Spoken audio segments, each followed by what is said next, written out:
Resetting your Samsung Galaxy Book Flex does not have to be complicated. This guide walks you through each step so you can restore your laptop with confidence. So this should hopefully be a pretty straightforward process, guys, and without further ado, let's go ahead and jump right into it.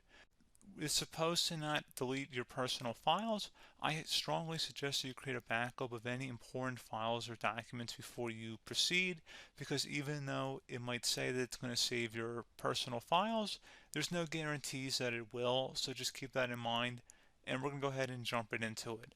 So we're going to go ahead and start by right-clicking on the Windows Start menu, and we're going to select the settings.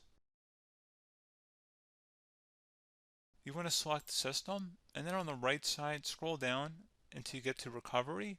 Reset Advanced Startup Previous Version of Windows. Go ahead and open that up. So we're going to start by going underneath Recovery Options, reset this PC. Choose to keep or remove your personal files, then reinstall Windows. Go ahead and select Reset PC. Underneath Choose an option, Keep My Files removes apps and settings but keeps your personal files. Now, like I said, there's no guarantee, but you still want to create a backup, but we are going to select that for today's tutorial here.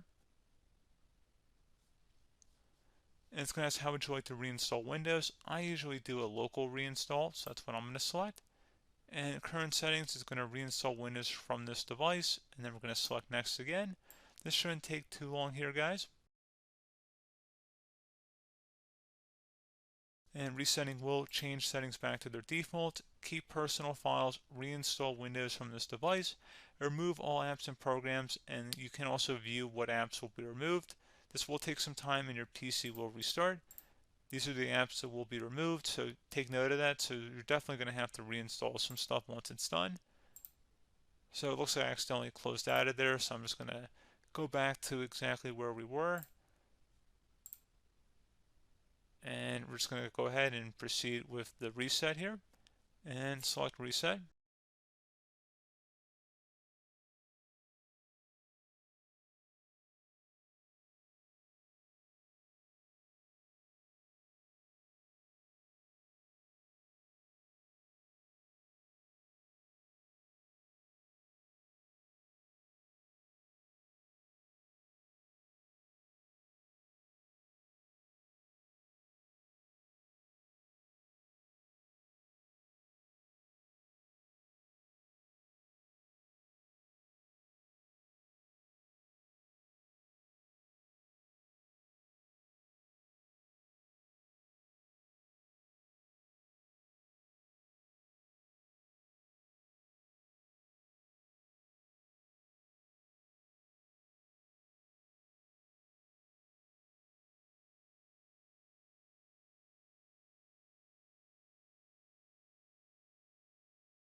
And you can go ahead and install your applications, your programs, whatnot, create new user accounts, but Windows 11 has been reinstalled, a clean factory install. So pretty straightforward process. Now, if you did what I did and created a local user account, your Ethernet cable or if you turned off your router, you're going to have to go ahead and turn that back on and then connect to your Wi-Fi network or Ethernet connection, whatever is your situation. But pretty straightforward process, guys. Do hope I was able to help you out, and I do look forward to catching you all in the next tutorial. Goodbye.